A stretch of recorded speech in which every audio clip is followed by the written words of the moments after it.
galera, beleza? Como é que vocês estão? Meus amigos, hoje domingo, dia 16 de março, dia da manifestação lá no Rio de Janeiro. Vamos falar sobre isso e muito mais. Vamos falar principalmente sobre o esforço de Bolsonaro pela anistia. Saíram 3 matérias bem interessantes aí sobre o tema.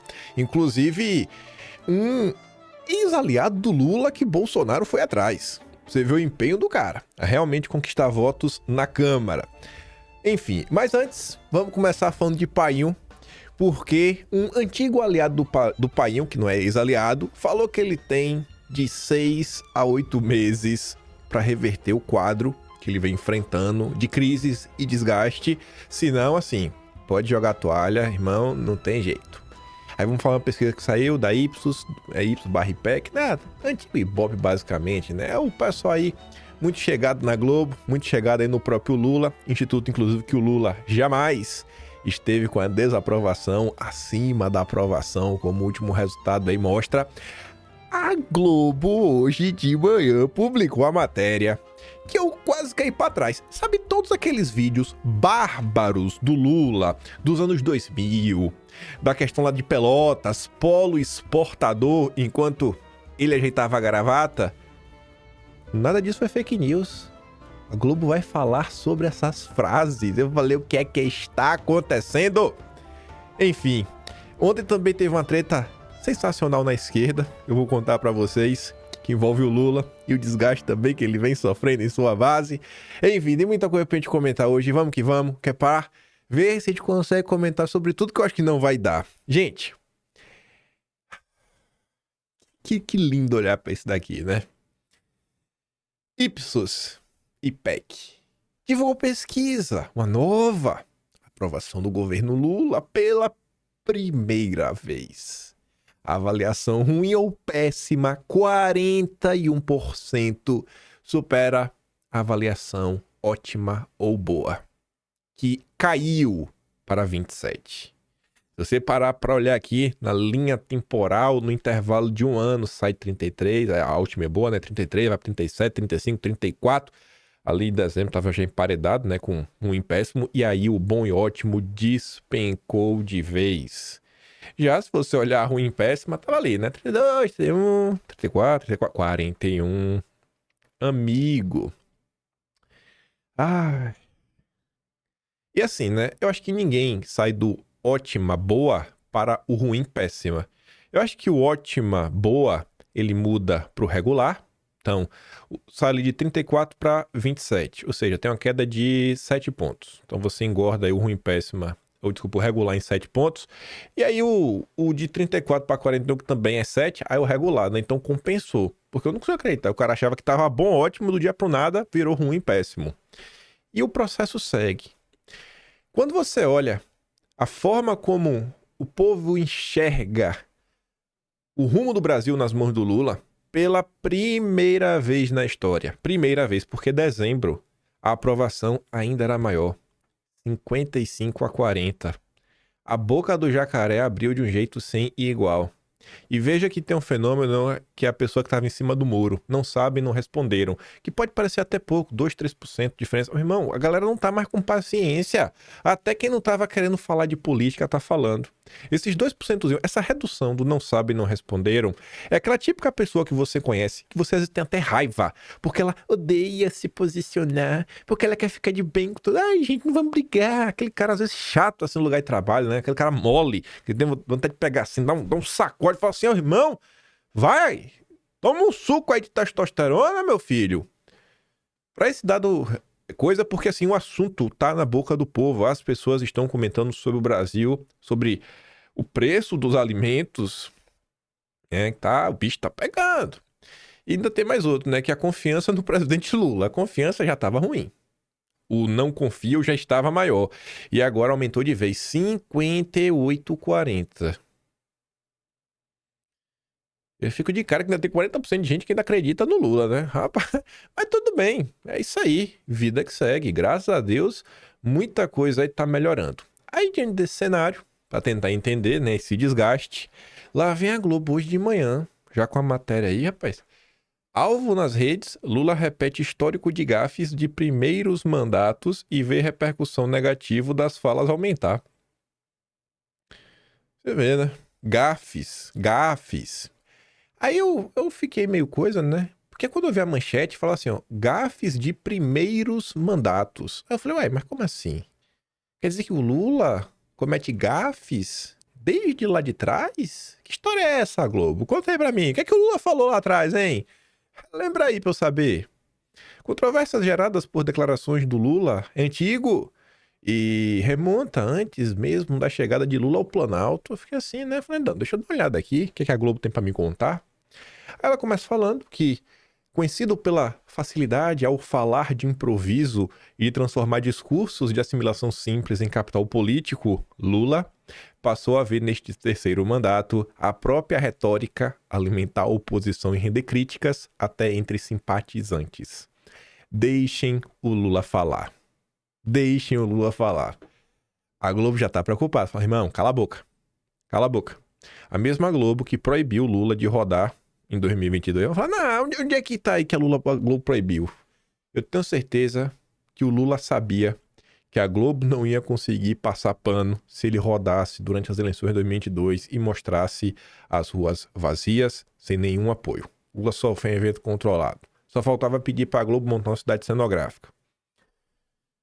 Embora deslizes verbais já tivessem ocasionado dores de cabeça pontuais no passado, especialistas avaliam que as declarações atuais, algumas de viés machista ou racista. Nossa!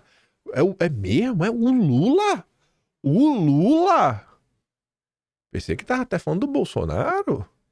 Refletem dificuldade de Lula em se adaptar a um mundo mais exigente sobre esses temas e no qual informações repercutem mais intensamente graças às redes sociais. Tradução: as dificuldades do Lula no mundo onde não existe mais o total controle da informação pelas mãos dos seus aliados da Globo. Agora existem vozes dissonantes, pessoas que discordam e que ainda não conseguiram calá-los a todos. Além disso, Lula ainda se depara com rivais à direita, preparados para explorar seus erros à exaustão na arena digital. Tradução, né? O povo. Rivais à direita, o povo. A tia do Zap. O episódio mais recente se deu na última semana, quando o chefe do executivo destacou diante de parlamentares ter escolhido uma mulher bonita para comandar a Secretaria de Relações Institucionais, que é o caso da Gleisi Hoffmann. De acordo com dados da consultoria Bytes, o caso gerou a segunda maior reação negativa, né, junto ao Lula nas redes sociais. Só perdeu quando o Lula falou lá, foi dar pitaco no que estava acontecendo no Oriente, na questão entre Israel e o Grupo H, em fevereiro do ano passado, que foi, assim, né, um dos highlights desse governo. Pega lá o Atlas de fevereiro de 2024 e relembra o que aconteceu na época. Entre os momentos mais críticos de Lula, surge ainda uma declaração sobre a escravidão, descrita em março de 2024 como uma coisa boa por gerar miscigenação. Um mês antes, ele já havia afirmado ao lado de uma jovem negra no palco de um evento que a afrodescendente assim gosta de um batuque de tambor. Submissa porque gosta. Mas as patinadas não se restringem a pautas identitárias. Também estão entre as declarações de repercussão digital mais desfavorável a sugestão de que a população deixasse de comprar produtos caros para conter a inflação. Tá caro? Não compra! E uma fala sobre o padrão de vida que não tem na Europa, supostamente exibido pela classe média brasileira. Essa ainda da pré-campanha em 2022, mas até hoje explorada. Com as redes, esses conteúdos não acabam. A frase mal colocada fica se reciclando e a cada episódio uma reoxigenação e associação a novas situações, fortalecendo argumentos contrários ao governo. Pois é. Falou uma vez, irmão, é pra sempre. Aí que vem a parte interessante da matéria, ó. Apesar da guinada recente, a trajetória política de Lula guarda outras passagens delicadas. Em 2000, 2 anos antes de vencer a primeira disputa pela presidência, Lula protagonizou uma cena que acabaria explorada por rivais do PT na eleição municipal de Pelotas. Ao arrumar a gravata do então prefeito Fernando Marrone, Lula foi flagrado dizendo que a cidade seria um polo exportador daquele animal, né? Que é representado pelo Bambi. Rapaz, Lula. Quer dizer que não era fake news, né? Quer dizer que o Lula realmente falou isso, Globo? Agora, por que a Globo não destacou isso durante as eleições de 2022? Porque esse vídeo circulou bastante, né? Esse vídeo sempre tá circulando por aí. A Globo sempre abafou. Chegou o dia da Globo afirmar que isso realmente aconteceu. Uma década depois, já no segundo mandato, Lula discursou que uma mulher não pode ser submissa ao homem por causa de comida, mas sim porque gosta dele. 6 anos mais tarde, escutas tornadas públicas pelo ex-juiz da Lava Jato e hoje senador Sérgio Moro mostraram Lula questionando onde estariam as mulheres do sei que lá duro, né? Do não sei que lá duro do PT. Rapaz, eu não acredito. Quer dizer que também é verdade que o Lula falou isso? Agora a Globo confirma, depois de todos esses anos. Embora tais episódios tenham alcançado um certo nível de repercussão, especialistas destacam que o dano dos tempos modernos é maior. Com base no quê? Antes não se falava em politicamente correto. As falas rodavam, mas entre paredes, só ganhava atração se corria diante do microfone. Não, acho que o ponto não é esse. O ponto é que no passado não tinha internet. Não tinha internet, não tinha smartphone, não tinha YouTube, não tinha rede social. Essa é a diferença. Porque essas falas, na época, várias pessoas tomaram conhecimento, a coisa ia indo. Quer ver outro grande exemplo? A clássica entrevista do Lula para a Playboy. Que ele fala aí sobre algumas lideranças políticas, no mínimo, repugnantes. Que ele tinha uma opinião meio complicadíssima sobre essa turma. Enfim, e hoje com celulares e redes, ele está sempre ligado. O mundo fica mais exigente sobre o que é dito. Não, o mundo sempre teve a mesma exigência com políticos. É porque a Globo agora não consegue mais abafar. A Globo não consegue mais abafar e vender a ideia que ela quer. Sempre tem uma contranarrativa. Hoje até a Globo toma checada na rede social. Hoje a Globo toma até checada em rede social das suas fake news. Quantas vezes, ao longo aí dos últimos 2 anos, algum jornalista da Globo precisou vir, nem que seja fazer um malabarismo, mas precisou aparecer diante da câmera para se justificar pela fake news que produziu. Vamos pegar um dos maiores exemplos, a Daniela Lima.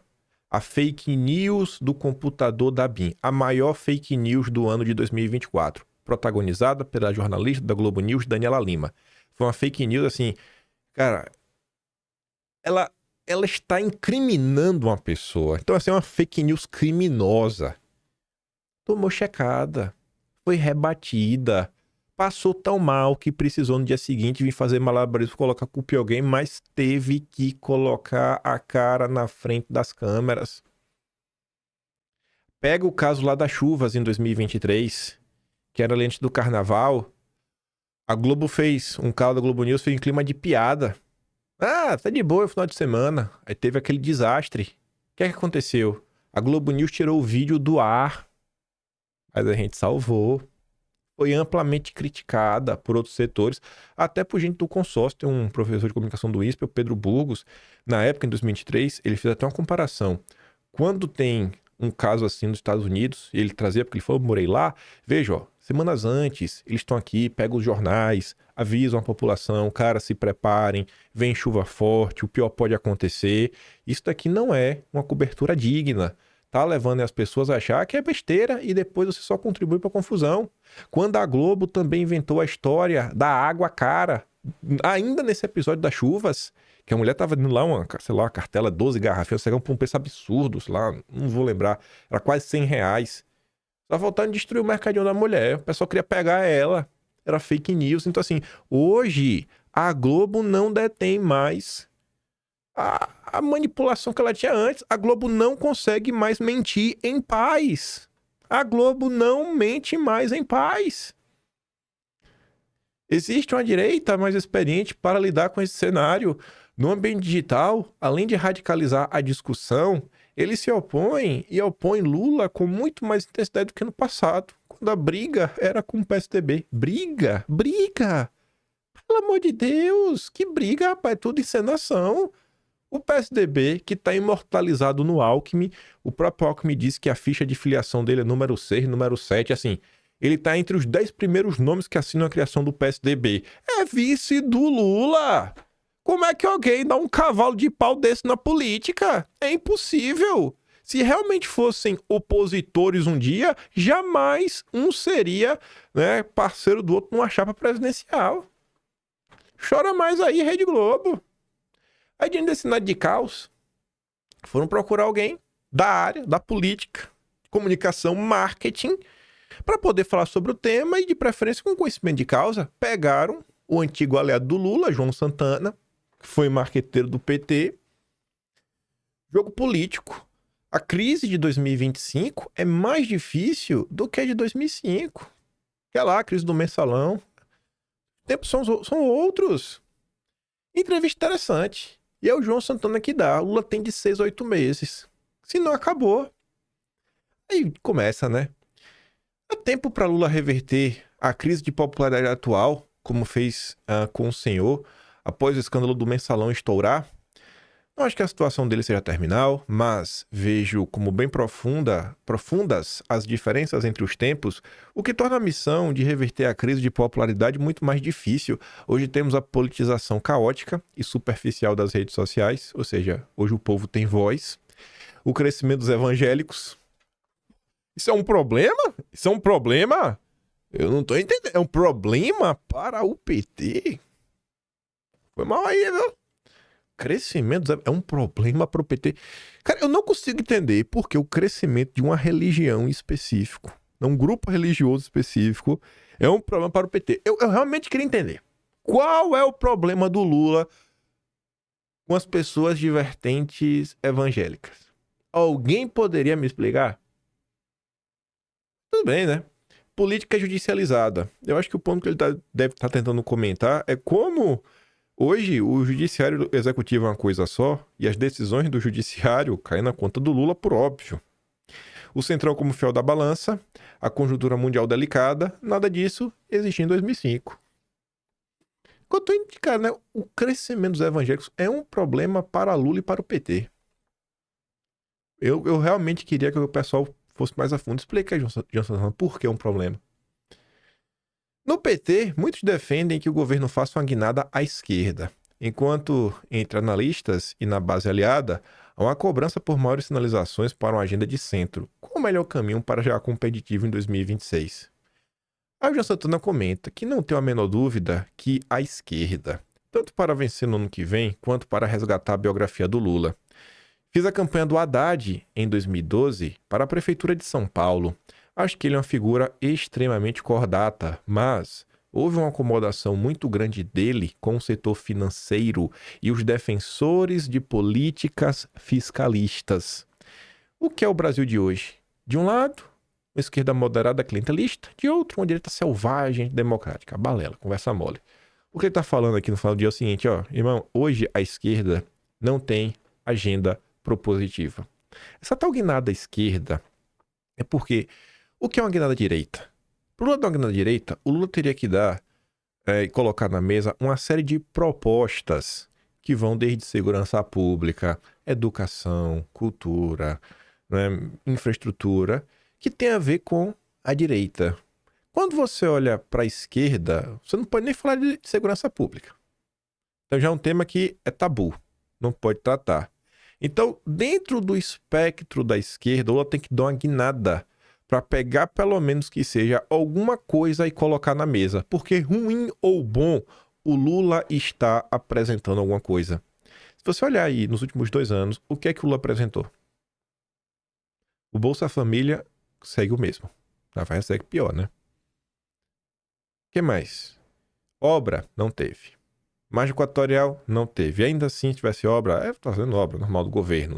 Não assim, um PAC da vida. Não uma transposição de São Francisco. Tá? Não teve nada. Aí você olha para educação. Pé de meia, vamos botar assim. Pô, teve pé de meia. Tá, aí, pronto, coisa nova. Tá falando há poucas coisas novas que o Lula fez. Tá? E aí? O que mais? Então, pelo menos dá uma guinada à esquerda, você tem alguma coisa para apresentar. Parece uma porcaria. O povo pode jogar no buraco, mas você pelo menos tá dando algum material para os seus militantes falar, ó, O Lula está propondo isso, o Lula está propondo aquilo outro, o Lula quer fazer uma reforma, que ele quer dar uma guinada aqui. Então você está colocando algum discurso propositivo para as pessoas, porque, gente, se já tá ruim, tem que pelo menos apresentar alguma coisa. Para melhor ou pior, tem que apresentar alguma coisa, porque não apresentar nada é a certeza que tudo vai continuar a mesma porcaria que já está. Então o Lula tem essa obrigação. Cara, tem que apresentar algum tipo de solução, irmão. Não dá, o tempo tá passando. O equilíbrio não é a busca por um centro amorfo. Se for por aí, não tem condições de vencer em 26. Isso não é papo de esquerda defasada, não. Em alguns momentos assim, é necessário partir para alguns enfrentamentos. E já está ficando tarde para fazê-los. Aí, para tentar entender mais sobre essa questão, e até responder ali do Haddad também, né? O Haddad se acomodou com o setor financeiro porque todas as propostas do Ministério da Fazenda é só para agradar banqueiro. A que tipo de enfrentamento o senhor está se referindo? O que seria essa guinada à esquerda? Ele diz, ó, um exemplo? A amnésia do governo com relação à escala 6x1. Devia estar na linha de frente das iniciativas do Planalto. E aqui não envolve se vai dar certo, se vai dar errado, se vai piorar, irmão. Só coloca para andar. Finge, Lula, finge que você está preocupado com o trabalhador. Mas se você teme reações de corporações, não vai fazer. Por quê? Porque é um clientelista acomodado com o mercado financeiro. Lula não quer desagradar André Esteves. Lula não quer desagradar a família Setúbal, não quer desagradar a família Moreira Salles, não quer desagradar Rubens Ometo. Esse é o Lula. Aí voltamos ao Haddad. Faltam elementos de agilidade, de força carismática e coragem de tomar certas atitudes. Taxação de dividendos e de grandes fortunas são outras ideias, mas não vai fazer. Porque é vassalo dos bancos. Não tô falando que são medidas boas ou ruins, mas não tem o que apresentar. A direita, o Lula não pode guinar, só pode guinar para a esquerda, e para a esquerda ele não vai. No caso de lideranças já testadas, como o Lula, as crises se aprofundam quando reforçam a sensação de déjà vu, junto com cargas de monotonia e de sentimento de beco sem saída. Este é o terrível labirinto das insatisfações coletivas. Quando se entra nele, um governo deixa de viver apenas uma crise e passa a viver uma tragédia de imagem. Acho que se ele não melhorar a avaliação entre 6 e 8 meses, pode sim desistir de concorrer. Deu um prazo. Finalmente alguém deu um prazo. Tem 6, 8 meses aí, irmão. Depois pode jogar a toalha. Pode jogar a toalha. Porque chegando em 2026, não vai mudar. Se até 2026 o governo não melhorar, não vai melhorar mais. Não vai de jeito nenhum. Não tem pra onde correr. Então, resolver o problema da inflação e da comunicação não será suficiente para Lula recuperar os índices de popularidade? Falar só de economia e comunicação é uma rota de fuga perigosa e equivocada. As crises de imagem são profundas quando atacam simultaneamente os sentimentos de confiança, esperança, admiração e de expectativas. Pega principalmente, ó, esperança e expectativa. Esses são dois pontos aí que eu acho que a direita ela deveria explorar mais em seus discursos. E para fazer isso, a direita precisa de um projeto para apresentar, porque muita gente já sabe que o Lula é ruim. Mas ela ainda olha, muitas vezes, para Bolsonaro e acha que o Lula é ruim, mas Bolsonaro é pior.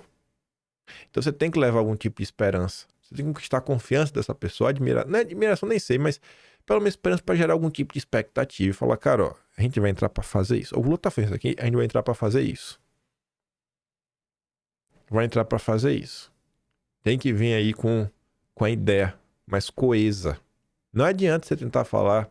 Esse cara que ele tá meio convicto e que acha que a direita é meio ruim, ou você apresenta uma coisa mais coesa, ou ele não vai mudar de ideia. Ainda é cedo para saber se isso é o que está ocorrendo com Lula, mas há indícios apontados nessa direção. Algumas pesquisas qualitativas, já na campanha de 22, mostravam um certo cansaço dos próprios eleitores do Lula com ele. Desconforto com o tom da voz, postura corporal, pode estar vendo a fadiga de material. Em 2005, a crise foi moral, e naquela época, falávamos muito do efeito Teflon no Lula, que nada pegava nele que era protegido. Pode ser também que isso esteja diminuindo. Agora, tudo cola no Lula. Falando em equipe, o senhor acha que o entorno atual do Lula fala para ele verdadeiramente o que eles pensam, né, dos assuntos do dia a dia, ou só tem bajuladores ao redor? Sobre a equipe ministerial atual, não tenho muito o que dizer, só sei o que eu leio nos jornais. Mas, no meu tempo, irmão, e nos momentos mais agudos, tinha o Palocci, o Dulce, o Guxiquem, Gilberto Carvalho, o próprio Dirceu. Agora só tem bajulador. E a Janja.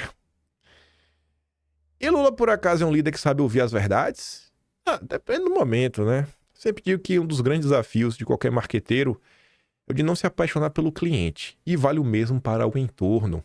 A proximidade sempre tira o poder crítico. Em algumas situações, Lula é mais difícil, acaba agindo como uma figura mercurial, como Deus, né? O demiurgo. Mas, como qualquer ser humano, quando passa por dificuldades, ele fica mais propenso a ouvir, mesmo quando o que escuta não agrada. É a situação de agora. Muitos petistas afirmam que Lula passou a ser mais teimoso e a pensar menos no que falava por toda a mágoa gerada pelos 500 dias de prisão. O que é que tu acha disso? Ó, a Lava Jato pode sim gerar um choque pós-traumático no Lula, né? Que levou ele a ficar rancoroso. Agora, isso também poderia ter se manifestado de outra forma, em um governo mais audacioso e ousado. Desde o início do mandato, Lula preferiu um jogo de transferir culpas. Escolheu os juros e o Roberto Campos como alvos. Também ficou perturbado demais com 8 de janeiro, fazendo uma brincadeira aqui. 8 de janeiro tinha que ter durado no máximo até 8 de março. Acabou durando até 8 de dezembro nos discursos, né? Tá durando até agora, na verdade. Ficou monotemático falar disso e de Bolsonaro o tempo todo. Eu entendo que Bolsonaro é muitas vezes o cabo eleitoral do Lula, mas não precisa falar dele nessa intensidade. Houve uma overdose desse argumento. O país é muito maior do que isso. A ansiedade das pessoas está bem acima dessa polarização. Ninguém aguenta mais ver Lula colocando a culpa em Bolsonaro. Já tá em 2025. Aí até da Janja ele comenta, mas antes, né? Houve um momento de crise no mensalão, que Lula se recolheu e falou menos. Diante de tantas declarações que repercutem mal, não era o caso do Lula dosar, né? Aparecer menos. Aí ele fala, rapaz, achar que colocá-lo pra falar mais é uma bala de prata que pode ter feito o contrário. E aqui me deixou, né, meio preocupado. Vá que a turma vai pra cima do Sidônio, né? Sidônio vai fazendo um lindo trabalho, deixando eu e botando o Lula pra falar frequentemente. Estão indo pra cima do Sidônio. Rezem pelo Sidônio. Aí depois perguntou, e a Janja, hein?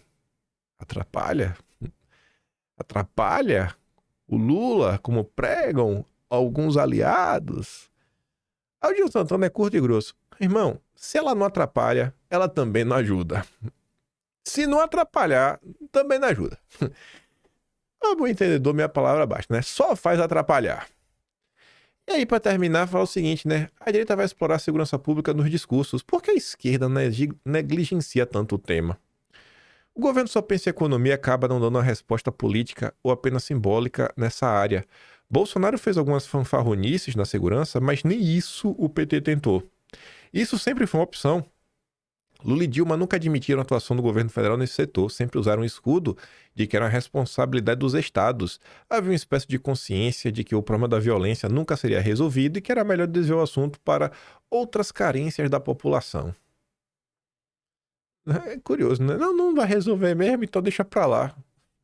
Não vai resolver, deixa pra lá. Aí, diante desse cenário de caos, olha como são as coisas, né? Por quê? Você tem que se perguntar isso, né? Por quê? Mônica Bergamo, que é petista, foi entrevistar Lindenberg Farias, que é novo líder do PT. Sabe o que é novo líder do PT? Pode ter ser. Será que... Não, ela teve a ideia, acordou de manhã no sábado, tive a ideia. Vou entrevistar o Lindenberg Farias, que ele agora é o novo líder do PT. Pauta por dia. Mas às vezes não faz. É porque é o partido do governo, não pode ser. Mas pode ser às vezes também, né? Que o próprio PT quer falar, quer usar a imprensa. O PT faz isso o tempo todo, até para atacar os seus aliados e fazer pressão. Para tentar fazer pressão, usar aí as redes, a própria massa, né? Ver se consegue impulsionar o Lula, os eleitores do PT e a turma fazer mais pressão ainda. Eu sei que essa manchete chama muito minha atenção. Ó. Não adianta governo Lula ficar dialogando com a Faria Lima. Este é o ano do povo. Este. Não foi 2023, não foi... vai ser agora.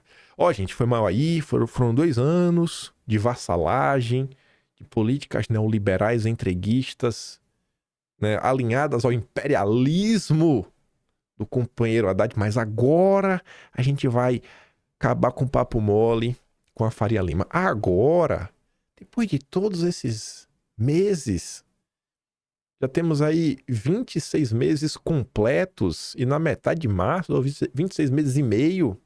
É curioso, né? E isso vem ocorrendo no momento em que o PT e o Lula vêm sendo atacados por diversas alas da sua base mais fiel e aguerrida. E não é, na verdade não é ataque mesmo, porque o pessoal não tá ali só xingando o Lula. O pessoal consegue pontuar, porque eles acham que o governo Lula faliu e tá levando a esquerda junto. Eles explicam, eles colocam o que é que a esquerda deveria defender em política pública, que o Lula não está fazendo, mesmo tendo a máquina na mão, quem são as pessoas que o Lula colocou na máquina, os indicativos que o Lula vem dando. Uma coisa era chegar ali em janeiro de 2023 e culpar o Campos Neto, ok. Outra coisa é querer agora culpar Bolsonaro e Campos Neto quando todo o núcleo decisório do Banco Central está na mão do Lula. Toda não, porque ainda tem ali, acho que mais 2 ainda para mudar.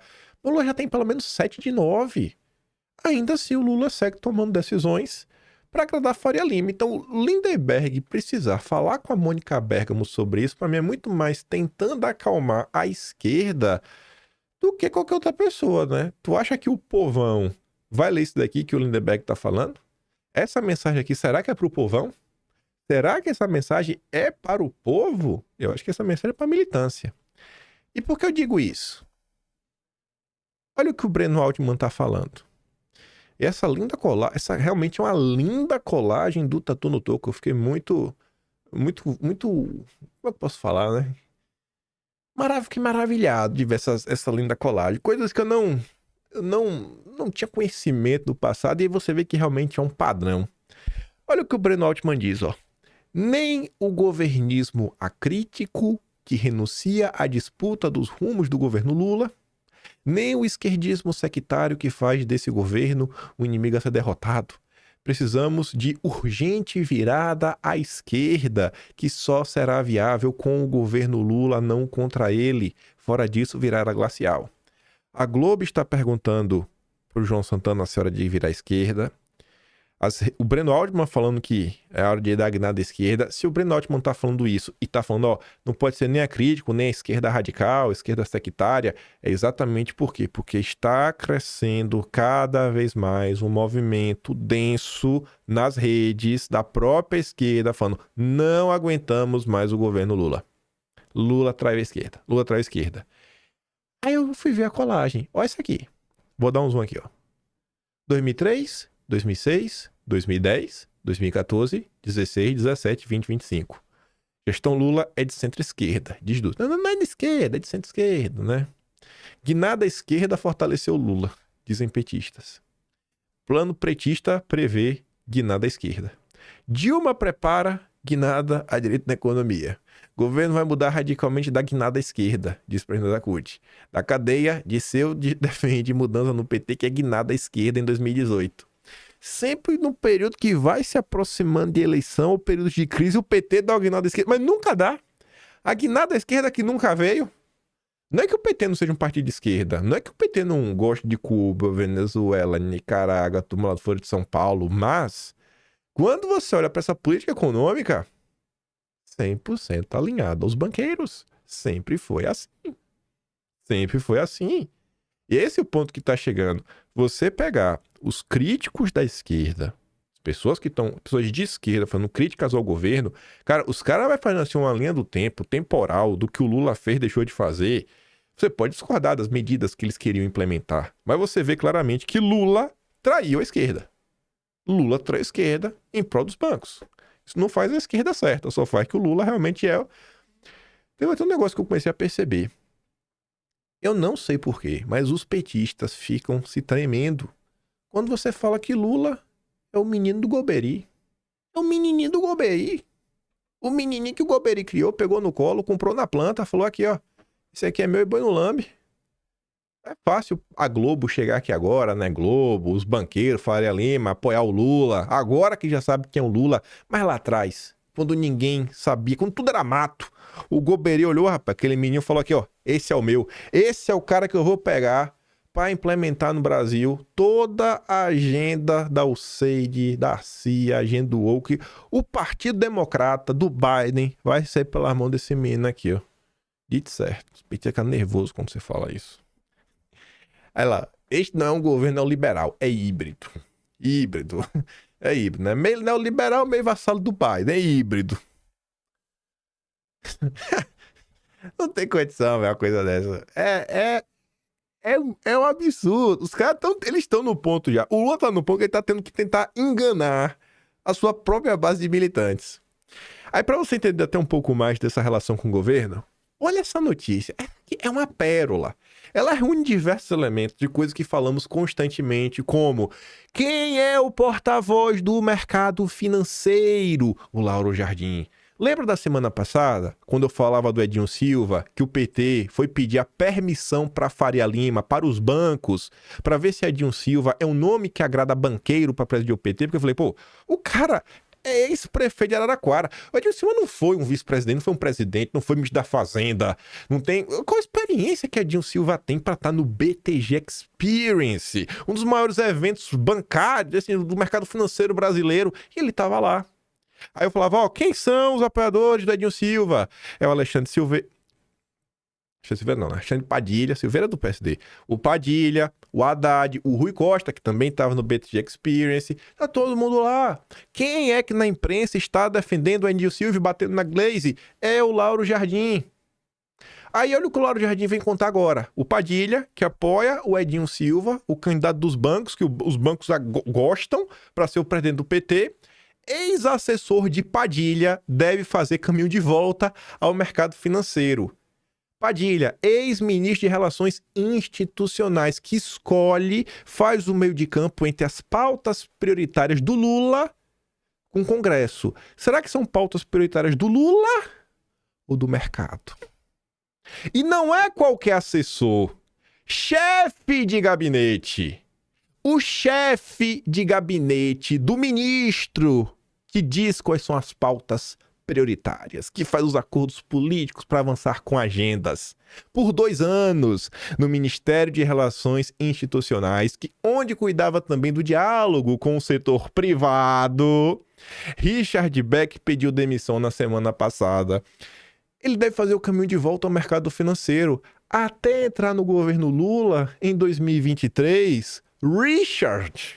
Richard Beck, nosso nome lindo, apenas nem parece que é brasileiro, era sócio da XP. Acelera, liberal, liberal, responsável pela área de análise política e relações governamentais. Não é lobby.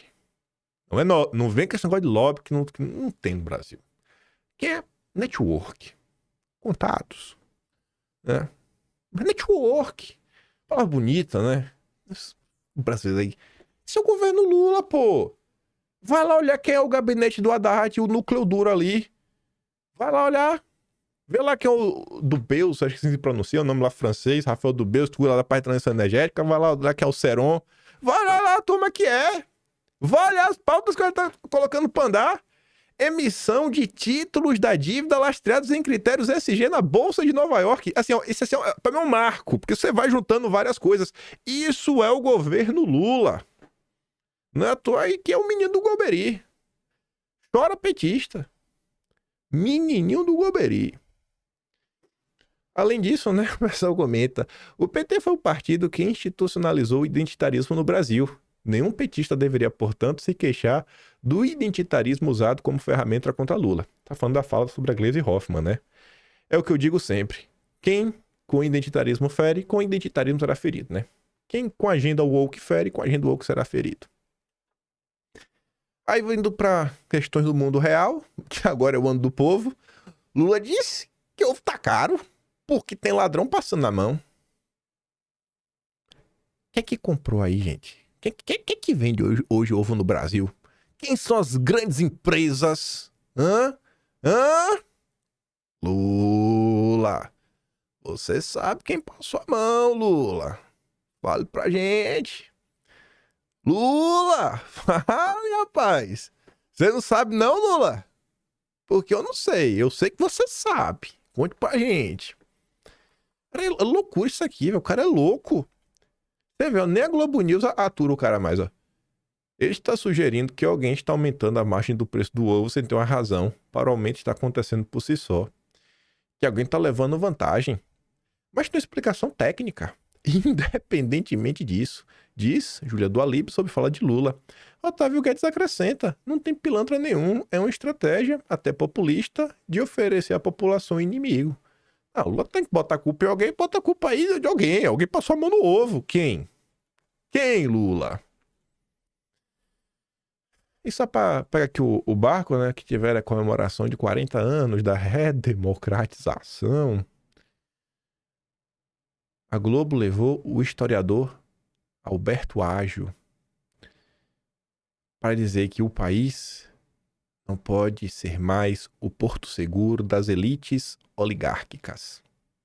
A sociedade brasileira não aceita mais isso, mas ele também não pode se fazer através de líderes políticos que imaginem que sua postura é a única coisa que deve ser implementada. Aí tu comenta, né? O cara falando de elite oligárquica na casa da elite oligárquica que comemorou a vitória de Lula em 2022. É o Brasil de Lula, né? E da Globo. Nossa, tem 40 minutos já. Mas o principal a gente vai conseguir falar. A gente fala sobre a manifestação, rapidinho. Bolsonaro até chegou a comentar sobre isso daqui, né? No Flow e tudo mais. Não é pra desespero de ninguém, né? Porque aqui o importante, a imprensa, o que ela queria já conseguiu, que era só promover o desgaste de Bolsonaro. E um monte de idiota que fala na rede social, lá, o ladrão de joia. O cara vai roubar, assim, deu um relógio pro cara, um relógio, tá? Né? É teu. Não, roubou o relógio que era dele. É lindo. TCU decide que presentes pessoais recebidos por presidentes não são patrimônio público. São chamados itens personalíssimos. Não é uma obra de arte, não é um quadro, não é escultura. É um relógio do pulso. O TCU. Alguém vai me falar que o TCU é bolsonarista? Bruno Dantas agora é bolsonarista, é? Cara pálida. Decidiu em documento publicado no dia 19 de fevereiro que presentes de uso pessoal recebidos por presidentes e vice-presidentes não são patrimônio público e podem continuar com os ex-presidentes. A decisão foi baseada na falta de fundamentos legais que determinem que esses objetos sejam incorporados ao Tesouro Público. De acordo com a determinação do TCU, tanto as joias que Bolsonaro recebeu, quanto um relógio que Lula recebeu, bem como outras lembranças recebidas em mandatos anteriores do Lula, não são patrimônio público. Quantas e quantas vezes o pessoal falou do relógio do Lula? Não, mas o quê? Mas o quê, hein? Mas o quê? Tá aí. Né? Imagina se o julgamento de Bolsonaro fosse na primeira instância, né? Imagina se o julgamento de Bolsonaro fosse na primeira instância. Tem um ponto lá de Bolsonaro que me incomoda muito quando a defesa fala o seguinte, né? Poxa, tem vários trechos daí da acusação de Bolsonaro que está sendo usado, né, que a gente tem que responder. Olha, essa mensagem está falando isso. Mas pra gente rebater o trecho, seria interessante ter o diálogo na íntegra. E eu acho muito difícil. Cara, como é que você não pode ter a conversa na íntegra que rolou no WhatsApp? Você tem só o trecho, cara. E a defesa tá falando, pelo menos o que a defesa diz. Nós não tivemos acesso a todas as conversas na íntegra. Pra gente ver em qual contexto algumas falas estão aparecendo. Pelo menos que aponta a defesa de Bolsonaro. Eu acho isso muito preocupante, porque a quantidade de coisa no governo Bolsonaro que, quando colocada no contexto, mudou completamente, não estava no gibi.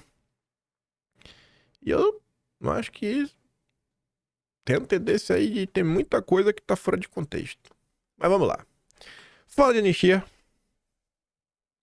Lauro Jardim vem falar o seguinte: Bolsonaro aumenta a pressão pela aprovação da anistia na Câmara. Pelas contas dos seus líderes, a anistia caminha para ser aprovada. A previsão tem uma dose de propaganda, mas tem uma base forte na realidade. Diz um influente parlamentar com vários mandatos nas costas. A Câmara é de maioria conservadora. E a maioria dos conservadores acham que não houve tentativa de golpe. E mesmo os que acham, avaliam que as penas foram exageradas. Sostens Cavalcante, líder do PL, reforça. Temos votos, mas falta fechar com os republicanos. Na quarta, Bolsonaro ligou para o presidente dos republicanos, Marcos Pereira. Veja só, Bolsonaro pegou. Marquinhos censura. Vamos bater um papo? Aí marcou aí para essa semana agora, a partir de segunda-feira. São necessários 257 votos. Pelas contas dos bolsonaristas, com apoio dos republicanos, a anistia teria 290 votos, para passar bem. A bancada dos republicanos tem 44 deputados, e ninguém duvida que a maioria dos deputados votaria a favor da anistia. Aí, no dia de ontem, horas depois, vem a Bela Megali, 100% alinhada com o sistema, para falar o banho de água fria dos republicanos na anistia 8 de janeiro. Marquinhos Censura tem afirmado que, como jurista, avalia que a anistia não pode ser aprovada antes que todas as ações sobre os atos golpistas do 8 de janeiro sejam analisadas e finalizadas. Até porque isso abre espaço para que partidos contrários à anistia judicializem a medida junto ao Supremo, que acabará decidindo sobre o destino final dos condenados pelos ataques. Eu entendo essa preocupação, mas eu acho que tanto faz, ainda que já tenha transitado e julgado tudo mais, também vão judicializar. E um segundo para quem tá preso a uma eternidade, né? Marquinhos Censura. Pelo amor de Deus. Marquinhos Censura tem empoderado, no entanto, que considera as penas que chegam a 17 anos elevadas demais. Menos mal, né? Menos mal, Marquinhos Censura. Acho que 17 anos tá demais. Mas vamos ver. Lá vai Bolsonaro atrás para conversar com Marcos Pereira. E aqui?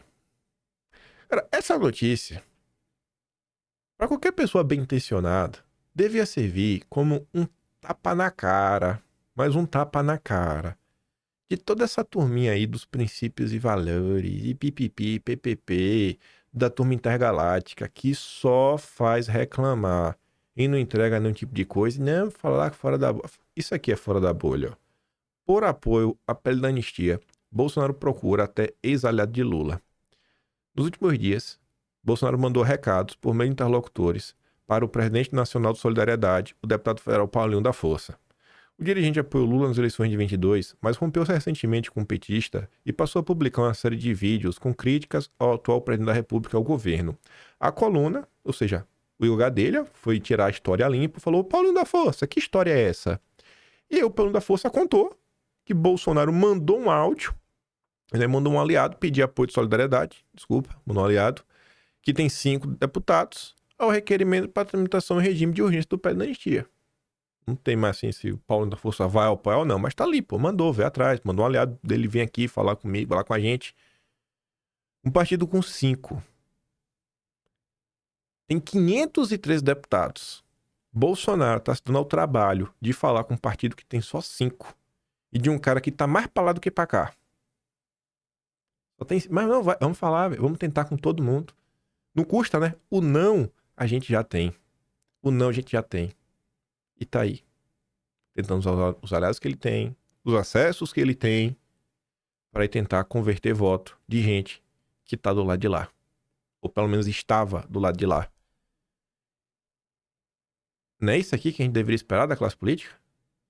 Converter votos?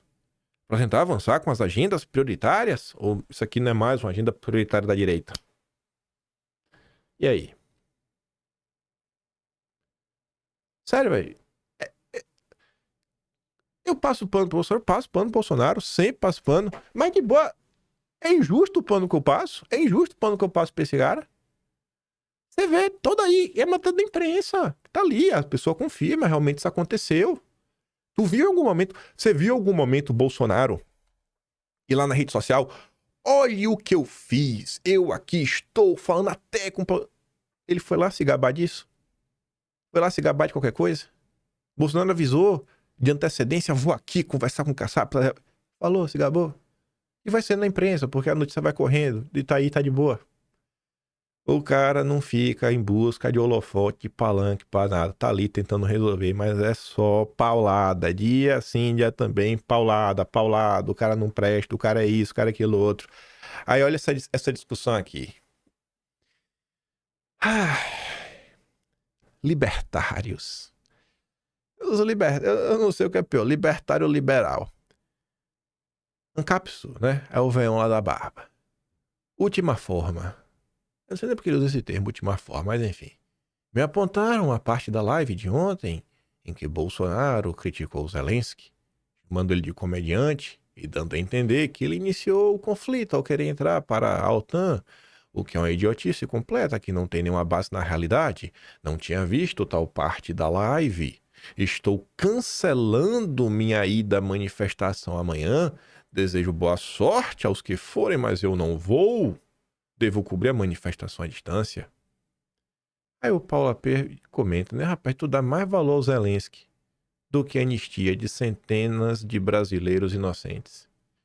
Sim, por óbvio. Por óbvio. As pessoas em Brasília receberam penas absurdas, é verdade? Sou favorável à anistia, sim. Mas ninguém foi obrigado a Brasília no dia 8. Ô, irmão, ninguém achava que aconteceu o que aconteceu. Da mesma forma que o povo estava lá na Ucrânia e ninguém esperava acontecer o que aconteceu, eu acho que você vai... A tua linha de raciocínio, né? Olha, mas pera aí, pô, que onda é essa? Porque... Vamos botar aqui que... Tu acha que tu é favorável a Ucrânia ter o direito de entrar na OTAN, né? Se a Ucrânia tem direito a entrar na OTAN, o povo não tem direito a protestar? Então, que covardia é essa, cara? Que covardia é essa? Tu tá distorcendo as coisas. O próprio argumento que tu usa pra Ucrânia, tu não aplica pra quem nasceu no mesmo país que o teu? Zelensky e a Ucrânia foram atacados covardemente. Não, e o povo do dia 8 não, né? Muito justo. Não tem nenhuma decisão covarde contra a turma. E o errado é Bolsonaro. Eu achava que a manifestação, o foco dela era pela anistia. Anistia. Vamos aqui mostrar um apoio à pauta da anistia. Eu não sabia que era uma manifestação pro Bolsonaro. Ainda que tu tá puto da vida com o Bolsonaro, é direito teu? Não era pela anistia? Sabe, aí eu vou... De um lado tá lá Bolsonaro, pô, vamos aqui, vamos tentar, vamos articular, vamos usar nosso poder político, vamos tentar avançar com a anistia. Do outro lado, não, lá, Bolsonaro, safado, traidor, isso, blá, blá, blá, toda aquele chororô. Aí, nossa grande professora de Yale, mestre do direito, nossa doutora, sei lá, porra, doutora, assim, os gênios do direito brasileiro, compartilhado pelo nosso amigo e irmão Flávio Gordo, autor do livro A Corrupção da Inteligência. Tava lá batendo boca com Mário Frias. A gente comentou sobre isso ontem, da tropa intergaláctica. Olha isso aqui, velho. Isso aqui é de ontem. Isso aqui é de ontem. A manifestação é hoje. Desculpem me externar a opinião que destoa daquela das massas, mas com todo respeito, o pedido de anistia para o Congresso, que se quer conseguir com a manifestação, é apenas arremedo mal feito, de uma estratégia mal formulada sobre essa inconcebível situação. A rigor, não há nada que se anistiar, tudo mais, beleza. Em qualquer país minimamente sério e decente, ou seja, não tá falando do Brasil, né? Porque o Brasil não é sério nem decente. Tentaria se resolver a questão cortando-se o mal pela raiz, ou seja, tendo a coragem e a altivez de enfrentar o problema de frente, que exigiria que a manifestação fosse pelo impeachment do ministro. Tá, entendi. Então né, Bolsonaro não tem coragem. Bolsonaro não tem coragem nem altivez de enfrentar o problema de frente, que é pedir o impeachment! O Bolsonaro é o frouxonaro. O impeachment de ministro é a única solução capaz de resolver. Tá, beleza. Já entendi. Aí eu fui lá ler os comentários, né? Aí tá leu coopera a lei. Gosto da lei. A lei toda... Direto ele bosta as fotos na frente do espelho com os tênis todo colorido, parecendo um marca-texto. Tô bonito. Normalmente tá arrumadinho. Aí ele vai ler, ó. O que exigiria a manifestação pelo impeachment? Ele fala, pare aí. Não é possível que você não entenda como funciona a política em Brasília e ainda queira adaptar com a professoral. Filhota, não tem como a pauta avançar com essa formação do Senado. Pelo amor de Deus. Gente, vocês acham que a composição atual do Senado, onde Alcolumbre consegue ter 72 votos, tira aí os votos da direita, que são uns menos de 20. Não vou pegar lá do Rogério Marinho, então. Que Rogério Marinho teve 32 votos. Tu acha que a direita vai ter 54? Tu acha mesmo? Rogério Marinho, pra se eleger, um cara bem moderado, o padrão da direita, teve 32. Vai tirar mais 22 de onde pra chegar a 54? Fora que precisa que o presidente do Senado protocole, né? Tá na mão dele. Mas o Ale é burro. Ale, você é burro, Ale. Você não é intergaláctico. Aprenda com nossa grande doutora de Yale. Ale, senhor Ale, vamos ter uma conversa respeitosa. Parece que é o senhor que não está entendendo a política nem em Brasília, nem em qualquer lugar. O senhor já ouviu falar em Primavera Árabe, senhor Ale? Já ouviu falar? O povo nas ruas consegue qualquer coisa. As lideranças da direita não estão sabendo direcionar a força do povo, nem nas ruas, nem nas redes sociais. Esse esforço que vocês, os influenciadores da direita, colocam para silenciar quem está enxergando a realidade, fosse usado para pressionar os políticos corretos, o impeachment já teria saído. Pronto. Nós, burros, os bolsonaristas, essa massa de burros que não enxergam a realidade, não pressionam os políticos corretos. Vamos pressionar o Jair, a cadela do PT, aquele vagabundo Bolsonaro. Ah, Bolsonaro. Aí o Ale botou, né? O senhor já ouviu falar em Primavera Árabe? Chega. Eu tô igual a tu, Ale. Gente, hoje em dia eu acho até mais fácil falar de Primavera Árabe, porque a gente teve agora mesmo recente, a questão do escândalo da USAID. E em 2022, nós tivemos aí na mesa uma prova viva do que é uma espécie de revolução colorida, né? Quando o amigo Biden deu aquela mãozinha para salvar a democracia brasileira. Aí eu aproveitei que eu tava no Twitter, o Twitter atualizou a IA deles, que é o Grok, tá na versão 3. Aí eu perguntei, ô irmão, tem como explicar aí pra alguém que não conhece do tema, né, a fundo, que Primavera Árabe foi uma revolução colorida, orquestrada por setores globalistas, com apoio da CIA, os seis tesouros? Aí me deu lá, mas tava muito superficial a primeira resposta. Aí depois eu voltei e falei, mano, me dá uma explicação, né, pra pergunta que eu te fiz mais detalhada, citando exemplos, para dar uns exemplos, para depois a professora Diego não ficar meio nervosa, assim, ó, traz uns exemplos dos grupos que eu mencionei e de outros indivíduos. Lá vai o Grok. Vamos tentar entender minimamente o que foi a Primavera Árabe, o que os nossos amigos liberais, que acham que Bolsonaro está errado, que merece ser pressionado, que não tem nenhum tipo de estratégia, que tá tudo errado, que não é pra ter anistia, porcaria nenhuma. Vamos tentar entender, porque ela quer uma Primavera Árabe no Brasil. Primavera Árabe começou no final de 2010, protesto na Tunísia, se disparam para países como Egito, Líbia, Síria, Bahrein, Iêmen. Oficialmente foi apresentado como uma onda espontânea de revoltas populares contra ditaduras, corrupção e pobreza, com o povo exigindo democracia e direitos. Mas há uma alternativa que sugere que esses movimentos foram, pelo menos em parte, manipulados por forças externas, os chamados setores globalistas, com interesses estratégicos, que é como controle de recursos, influência em geopolítica e enfraquecimento de governos que não se alinhavam aos planos do Ocidente, especialmente Estados Unidos. Nessa visão, a Primavera Árabe seria uma revolução colorida, um tipo de operação de protestos aparentemente espontâneos, são apoiados, financiados e dirigidos por atores externos para mudar regimes. Vamos aos detalhes e exemplos. Primeiro, CIA. Exemplo concreto.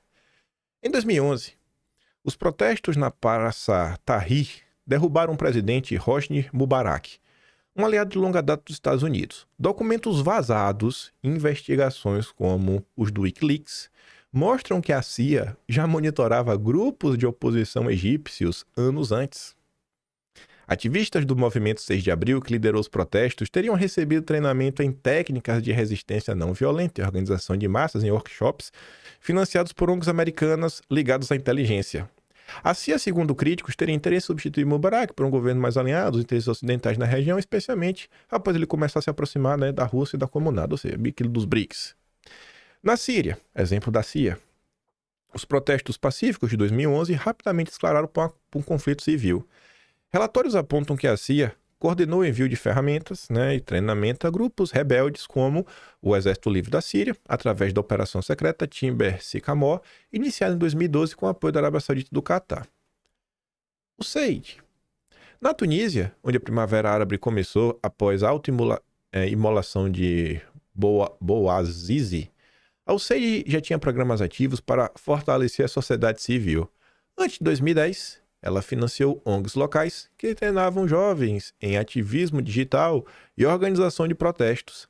Após a queda do presidente Ben Ali, a UCI aumentou seu investimento no país, o que alguns interpretam como uma forma de moldar o novo governo para favorecer interesses americanos. Lembra que 2010 era Obama, né? Era do Obama. Grande, lendário Barack Obama. Ele é o cara.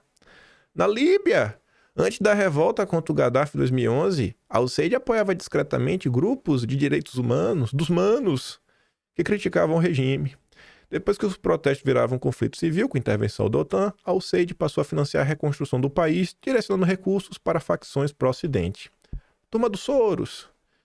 A Open Society apoiou ONGs no Egito, que trabalhavam com direitos dos manos e empoderamento juvenil antes de 2011. Alguns ativistas da Primavera Árabe, como o movimento Kefaya, teriam recebido recursos indiretos de Soros para organizar campanhas contra Mubarak. Críticos dizem que isso fazia parte de um plano para instalar um governo mais favorável às corporações globais, às oligarquias globais. Na Síria, a turma dos Soros financiou projetos de mídia independente que amplificavam as narrativas contra Assad. Após o início do conflito, Soros também apoiou os capacetes brancos, um grupo de resgate acusado por alguns de ser ferramenta de propaganda ocidental para justificar intervenções. Outros envolvidos, olha o NED. Vocês aí do Brasil, vocês conhecem o NED, né? O NED é conhecido. O NED financiou sindicatos e grupos de mídia que incitaram protestos. Por exemplo, no Egito, o NED deu suporte ao Centro de Solidariedade Sindical, que mobilizou trabalhadores contra Mubarak. Curioso, né? O NED também financiou uns sindicatos aí no Brasil que estavam travando aí umas obras de infraestrutura importantíssimas aí, né? Curioso. Depois tá ali um resumo, né? O padrão das revoluções coloridas. A teoria diz que a Primavera Árabe segue um roteiro típico das revoluções coloridas, como a da Ucrânia em 2004, Geórgia em 2003. ONGs ocidentais treinam ativistas. A mídia global amplifica as revoltas e governos caem sob o pretexto de democracia. Mas não parece o que aconteceu com o Bolsonaro? Mas que coincidência, né? Só que esse não teve depois uma confusão que partiu para não é nada muita coisa, né? Se bem que vai que fica até assim, né? Vai que o 8 de janeiro teve um empurrãozinho para acontecer, né? Porque é difícil que 1001 manifestações da direita, todas pacíficas. Aí uma... nem vou entrar nessas teorias malucas. Enfim, né? Mas e aí, gente? Vamos fazer uma revolução árabe, primavera árabe no Brasil. O Brasil precisa de uma primavera árabe. A tropa intergaláctica é assim, velho, é sensacional. Aí eu fui lá ver os comentários, né? Isso aqui são alguns. Eu acho até que a maior parte dos comentários que a grande professora de eu recebeu são de pessoas falando: nossa, esse texto é sensacional, você abriu os meus olhos. Eu falei, meu Deus, aí. O cara, assim, né, rema. Tenta explicar para as pessoas como funciona o Senado, como as coisas acontecem, a importância de ter a maioria, como é que funciona comissões. E a pessoa acha que agora os olhos foram abertos. Fala, não, o povo tá... Não é possível. Você tenta... Né? O povo teima... O povo teme em abraçar a verdade, né? Quem tá certo é ela, errado sou eu. Errado sou eu que eu tô errado em discordar. Mas mesmo estando errado, eu prefiro estar errado e concordar com o Rodrigo que fala, né? Sobre impeachment. Sabe quem tá fazendo algo? Bolsonaro. Explicando o funcionamento. Como é que as coisas funcionam e pedindo a maioria do Senado e Congresso. Coisa que pessoas como a senhora estão há tempos tentando sabotar. Aí o palhaço diz, né? Quando é que vocês liberais vão entender que o impeachment de ministro da corte só sai quando tivermos maioria no Senado? Vocês sabem disso, velho. Vocês estão se fazendo de bocó só pra desgastar Bolsonaro. Não é. Não fale isso. É apenas uma crítica construtiva. Esse pessoal, vocês também são muito, muito intolerantes. Deixa eu te contar um segredo. Pro impeachment, são necessários os votos de 54 senadores. Onde a senhora sugere consegui-los? Faria Lima? Acho que é isso que o pessoal comenta ali, né? Quando diz que Bolsonaro tá tentando, né? Fazer o povo entender como é que funciona o processo. Aí tem algumas pessoas que parecem entender, né? Pra você ver, o cara sabe de cabeça, né? Os números necessários para algumas coisas avançarem. Esse já vai um pouco mais além diz, né? Deixando de lado a parte teórica furada dos liberais e a visão de mundo que ele chama de burra. O que me irrita mais, deve ser mais, né? Tá errado ali. É essa teorização de que no mundo da Torre de Marfim, dos contos de fada, deveria ser assim. Mas isso aqui é o mundo real. Acorda. Estamos no mundo real. Acorda, acorda. Esse é o mundo real, ó. Uma crítica construtiva. Mais uma crítica construtiva. Mário Frias, um intolerante, que age como um leão de chácara. Não é assim que a turma diz? Aí depois o Mário Frias não gosta quando o Constantino fala dele. Obviamente sempre com críticas construtivas, jamais com ataque. O Constantino vai te pegar, Mário Frias. Fica aí atacando todo mundo, pô, na internet.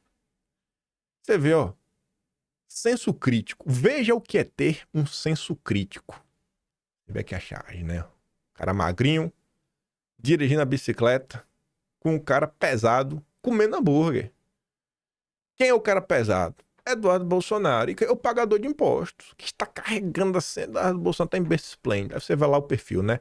A favor da liberdade individual, do livre mercado. Ah, o livre mercado, eu adoro o livre mercado. E a descentralização do poder na sociedade. Aí o Mário Frias comenta, né? O cara tá ameaçado de prisão, está longe de casa, dos amigos, da família, tá gastando dinheiro do próprio bolso. O pior é que realmente Eduardo tá pagando as passagens pelas Estados Unidos do próprio bolso dele, né? Do próprio bolso dele. O problema pro pagador de impostos no Brasil é Eduardo Bolsonaro. Não é o governo Lula. Não é o Lula. Não é a Janja. Não são os ministros. É o Eduardo Bolsonaro. Não é você fazer lá uma modificação que pode gerar uma questão bilionária que vai entrar na conta de luz de todos os brasileiros para ajudar um campeão nacional que se deu bem por conta de uma agenda de desestatização baseada em critérios ESG. Tô falando aí do campeão. Você sabe o que eu tô falando, né? Não é isso. Não são isso. É o Eduardo Bolsonaro. Aí, ele tá errado? Não, tá errado. Errado é o Mário Frias. Leão de chácara. Ataca todo mundo. O Rodrigo Constantino vai te pegar, Mário Frias. E ninguém vai te dever, porque você está errado. Você não aceita críticas, Mário Frias. Aprenda a aceitar críticas, Mário Frias. Você tem que aprender a aceitar, são críticas. Você não pode, você está proibido de rebater. Você não entendeu? Gente, o mundo é assim. Todo mundo sabe. Pessoas educadas sabem que toda vez que vem alguma crítica a Bolsonaro, você tem que aceitar calado. Isso é o que pessoas educadas fazem. Se for contar com qualquer outra pessoa, não. Você pode rebater, criticar também de volta, mas Bolsonaro merece ser criticado pelo bem da direita brasileira. Ele tem que ser destruído. Senso crítico, né? Perfil. Teve até gente que achou que era o Morgenstern, mas o Morgenstern é senso incomum, não é o senso crítico, não. Inclusive o Flávio Morgenstern, o bicho, pra ter ideia, né? Ele é amigo da Gorga. Tu acredita que o Morgenstern... Vamos jogar no ventilador só pra lá, ainda tá aloprando já, né? Tu acredita que o cara inventou? Que eu andei falando que mulheres eram cadelas. Só porque eu em vídeo falo, olá, as cadelinhas do Deltan. Aí ele pegou isso pra falar que eu chamei que mulheres eram cadelas. Aí depois ele foi falar que o Atlas é a revista Caras. Aí eu falei, rapaz, velho, eu mereço isso, né? Aí eu fiquei de cara, né? Falei, pô, o cara assina aí o Atlas. Assinar. Desde o início eu falei, ó, gente, tá assinando aqui pra apoiar o projeto. Não vendo a edição, né? Eu não vendo assim, você tá comprando uma unidade. Você Tem acesso a tudo. O cara assinou hoje, tem acesso já a 25 edições. Aí é 15 conto. Aí o maluco me chama de mercenário e me acusa de receber dinheiro da Rússia, do guinista. Aí eu fico vendo, eu falo, rapaz, o cara que me acusa de ser mercenário, receber dinheiro da Rússia, tá vendendo no curso de R$ 3.000 com Marcel Van Hatten. Bright Minds. Fala assim, rapaz, é brincadeira, né? O errado sou eu. Sou eu. Mas não vou nem reclamar. Só tô aqui contando, né? O que eu posso fazer? Ah, Jesus. Aí só por causa do Eduardo, pra gente encerrar o vídeo, né? Guilherme Amado publica, né? Se não é o próprio Guilherme Amado, o autor dessa matéria, é de alguém da turma, né? Que o dono desse jornal mesmo é o... Ah, sim, era o Rodrigo, sei lá, Rodrigo Rangel.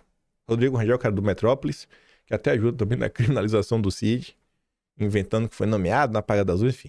Nem vou entrar nessa história agora. Pega lá o Atlas de Janeiro, pega lá a revista Cara de janeiro de 23, veja lá o capítulo do Cid. Janeiro de 2023. O que fizeram pro Cid não assumir o primeiro batalhão. Aí ele é o dono, né? Chamou logo o Guilherme Amado para trabalhar, levou a equipe dele. Tarcísio, Flávio ou Eduardo? Ministros do Supremo, vem mais riscos em um deles. Para quem? Para o Supremo, Eduardo Bolsonaro é mais extremista e Tarcísio e Flávio representam menos risco. Né? Né? Mas que é o problema? Realmente é o problema do Eduardo. O problema do Brasil é o Eduardo Bolsonaro. Ah, deixa eu mostrar um negócio aqui antes de ir embora, rapidinho. Amanda Vettorazzo passou os últimos anos no Brasil calada. Não fazia uma crítica a Bolsonaro. Esse rapaz aqui, o Chifre, ele fez uma verdadeira cruzada, sabe? Um evangelizador. Indo para todos os cantos falando, cara, olha o que o MBL tá fazendo. E ele contando a estratégia, ó, percebo, o MBL não está, Amanda Vettorazzo em específico, não está falando de Bolsonaro porque ela quer o voto dos bolsonaristas. O Chifre falou isso tantas vezes que se ele fosse um disco de vinil, ele estava todo riscado, nem dava mais play. Não dava mais para tocar de tanto que esse rapaz repetiu. Ela foi eleita e com votos bolsonaristas, vereadora de São Paulo. Por quê? Porque o povo muitas vezes não sabe o que está acontecendo. As pessoas não vão se informar das coisas. Aí o Chifre, que deve estar revoltado na hora dessas, comenta. Fazia tempo que essa daí não xingava Bolsonaro. Na época da eleição ficou caladinha para não perder votos dos bolsonaristas desavisados. Agora que foi eleita, tudo muda. E aí, eu quero, para encerrar o vídeo, com um tweet de ontem. Se a bolha do Twitter está preocupada, só a bolha do Twitter está preocupada com um certo encontro.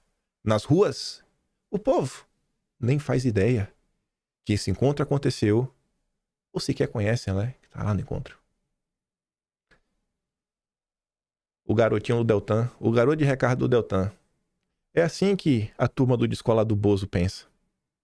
É exatamente aqui, ó. O que o Guilherme Kilter celebra é exatamente... Sabe quem também não sabe das coisas? Não tem a visão de tudo, do contexto geral? Foi o próprio Bolsonaro. Que foi um trouxa, Bolsonaro. Tu deixou esse rapazinho aqui subir em cima do trio, do teu lado, pra bater foto, pra se eleger vereador. Lá no 7 de setembro. Metendo a faca nas tuas costas dia sim, dia também. Por falta de... Como tu mesmo diz, Bolsonaro, por falta de conhecimento, meu povo pereceu. E a turma fala como se fosse uma grande... Esse Twitter aqui eu vou guardar, ele é histórico, esse Twitter.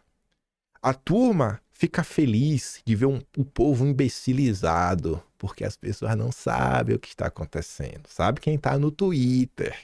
Porque realmente, a Twitter, a galera realmente está ali interessada em política. É o discurso macio, mole, do Partido Novo. Ele é vereador pelo Novo, né? Quem sabe a turma do Twitter. O restante, eles vão nadar de braçada, como foi Amanda Vettorazzo. E o errado é quem comenta, né? Porque aí está dividindo a direita. Bom mesmo era no tempo que ninguém sabia de nada, né? Vamos voltar pro tempo que ninguém sabia de nada. Resultado prático do ninguém saber de nada. Varrer para debaixo do tapete. Amanda Vettorazzo eleita vereadora em São Paulo. Aí vai lá, gente. Segue aí tapando sol com a peneira. O povo às vezes tem medo, tem mais medo de, sei lá, de ter de dividir a direita do que ter um piripaque. cara prefere ter um piripacto que ver a direita dividir. Porque a direita dividir é a pior coisa que tem no mundo. O cara fala assim, meu Deus, calma, irmão. E é isso, né? Eu vou ficar por aqui. Vídeo longo, me perdoe. Pegou meu trabalhinho, quiser dar um pouco mais. Pensamento do canal, tem um botão de valeu, tem um Patreon na descrição e tem a revista Caras da Direita, kimpai.com.br. Tá lá. Vejo vocês amanhã. Fica aquele grande beijo e abraço. Tamo juntos. Valeu, meus amigos. Fui.